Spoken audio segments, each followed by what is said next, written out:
बड़ी अच्छी भक्त थी, एक छोटी सी लड़की, तन मन धन से पूजा करती, शादी के योग्य हो गई, शादी हो गई, लेकिन ठाकुर जी की सेवा करती है, वृंदावन जाती।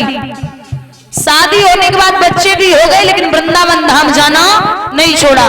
बच्चों की भी शादी हो गई, लेकिन वृंदावन धाम जाना नहीं छोड़ा।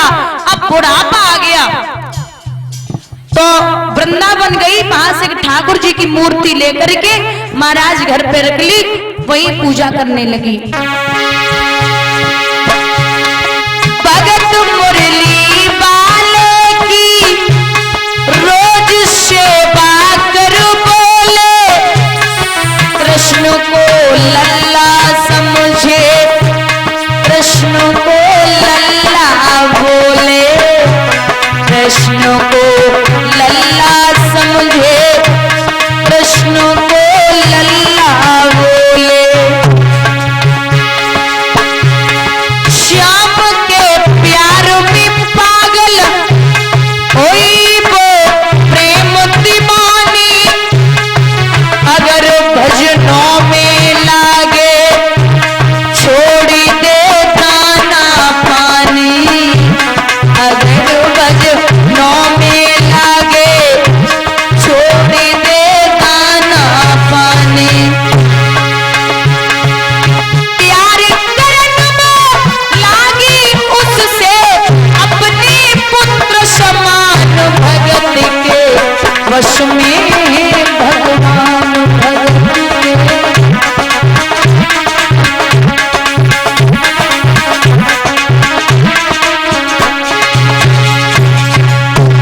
कितना प्रेम करती कन्हैया को, वो दिन में जाग के देखे, रात में जाग के देखे, कभी अपनी खिड़की से श्याम को झांक के देखे, कभी अपनी खिड़की से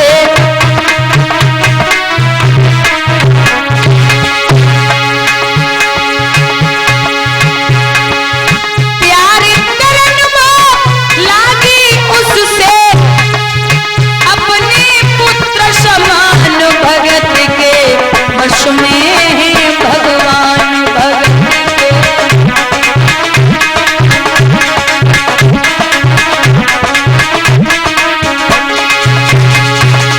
महाराज इतना प्रेम करती,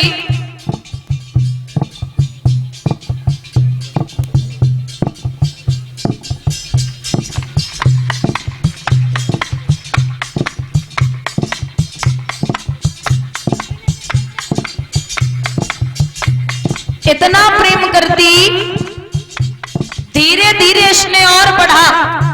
जन्माष्टमी का दिन था, बुढ़िया माई की अचानक तबीयत खराब हो गई, तो उसने अपनी बहू से कहा कि ऐसा करना, आज मेरे कन्हैया को नहला धुला करके उसका भोग लगा देना और अच्छे कपड़े पहना देना। तो बहू कुछ जरूरी काम कर रही थी, बोली मेरा काम जब 2 घंटे बाद खत्म हो जाएगा तो मैं तुम्हारे कन्हैया को नहला दूंगी। लेकिन अब बुढ़ापे पर जबान बहुत चलती है, वो काम आने। बहू गुस्से में उठी और उठ करके उसने कन्हैया की मूर्ति को उठा लिया। जैसे ही गुस्से में मूर्ति उठाई, हुआ ऐसा मूर्ति हाथ से छूट गई। जो मूर्ति हाथ से छूटी, बुढ़िया माई बोली ओ लल्ला लल्ला पुकारे, आए क्या जुल्म हुआ रे, बुढ़ापा बिगड़ गया जी, लालो मेरा कैसे गिरा रे, बुढ़ापा बिगड़ गया जी, लालो मेरा कैसे गिरा रे। जाओ डॉक्टर को लाओ, लाल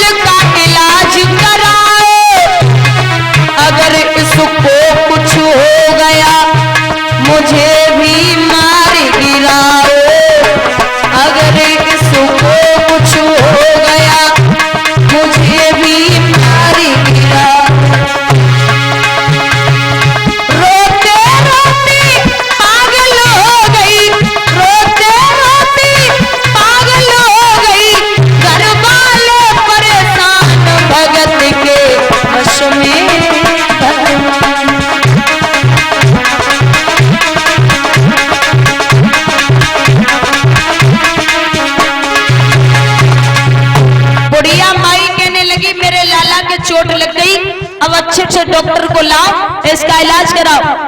अरे लड़का कहने लगा मैया ये पीतल की मूर्ति है, इसे गिरने से चोट नहीं लगती, लेकिन वो कहाँ माने।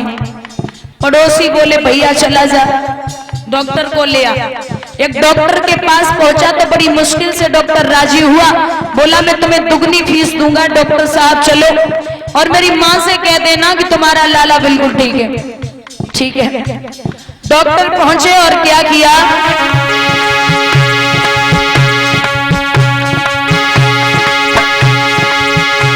डॉक्टर ने जवाब दिया बुढ़िया माई से, ये मैया,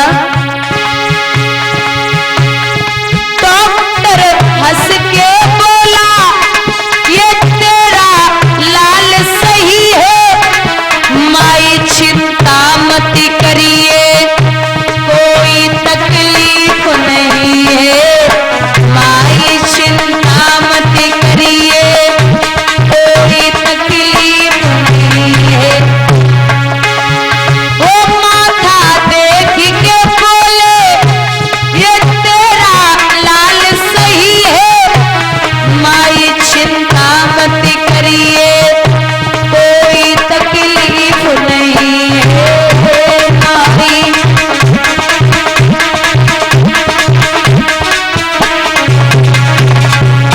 बुढ़िया माई कहने लगी तेरा दिमाग तो ठीक है डॉक्टर। बोले क्यों, बोले थे मेरे बेटे को ऐसे पता नहीं चलेगा तुझे कि कौन सी बीमारी है। वो क्या होता ना, वो ब्रीफकेस से अपना आला निकाल जो कानों में लगाया जाता है, वो निकाल मेरे कन्हैया के सीने पर रख, तब मुझे बता ठीक है या नहीं है। डॉक्टर बोला अब दुगनी फीस ली है तो करना तो पड़ेगा।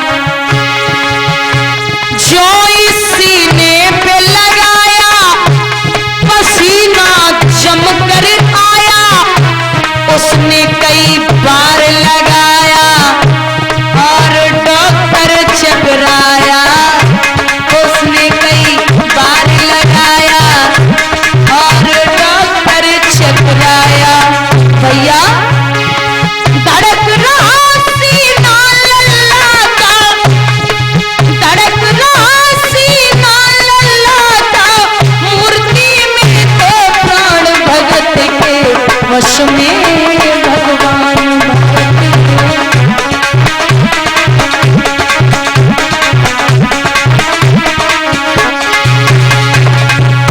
डॉक्टर के पसीना आ गया, मैया बोली क्या हुआ डॉक्टर ठीक है ना। डॉक्टर बोला मैया कछु मत पूछे, देख तेरे लाल की माया बड़ा घबरा रहा हूँ, जहाँ से तू लल्ला लाई वहीं पे जा रहा हूँ, जहाँ से तू लल्ला लाई वहीं पे जा रहा हूँ। और बुढ़िया माई के बच्चे को जवाब दिया डॉक्टर ने, बनवारी तेरी माँ नहीं पागल, बनवारी तेरी माँ नहीं पागल, पागल सारा जहान भगत के वश में भगवान, भगत के वश में भगवान।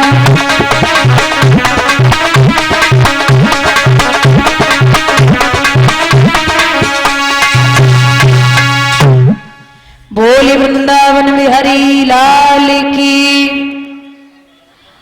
और ये विधोत्मा यादव ग्राम प्रधान सलेमपुर से खिरिया मलावन, ये कलश वाली कन्याओं,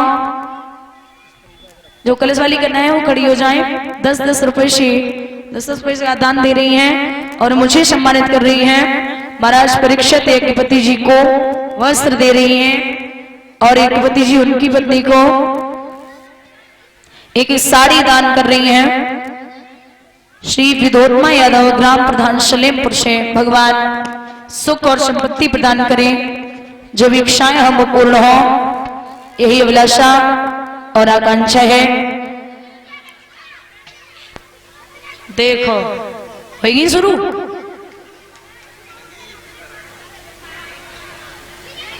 महाराज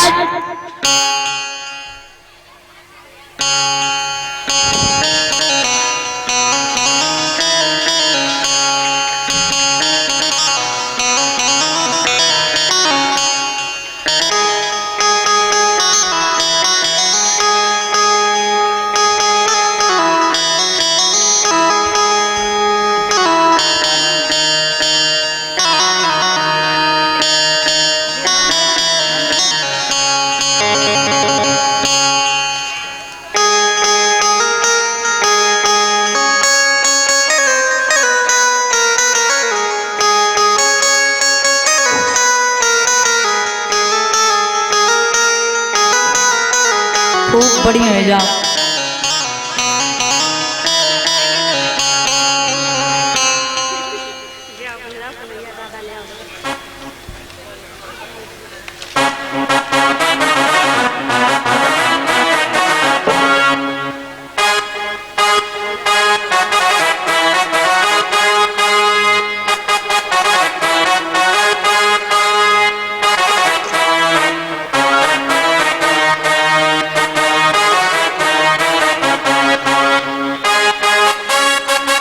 बोली वृंदावन बिहारी लाल की।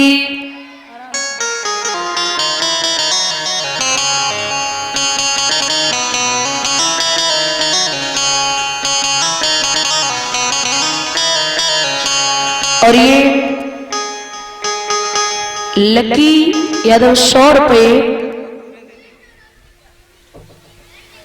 और एक फूलों की माला अर्पण की है और ऋतिक 100 रुपये से सम्मानित कर रहा है, छोटा सा बेटा, और एक माल्यार्पण की है हमारी परम श्रद्धेय संजू भैया, उनके दोनों बेटे, और ये 11 से 1 रुपए की माल्या पहना करके सम्मानित कर रहे हैं और एक मुकुट पहनाया। 11 से 1 रुपए की माल्या पहना करके सम्मानित कर रहे हैं उनके दोनों सुपुत्र, उनकी धर्मपत्नी जी महाराज परीक्षित और एक पति जी, उनको माल्या पहना करके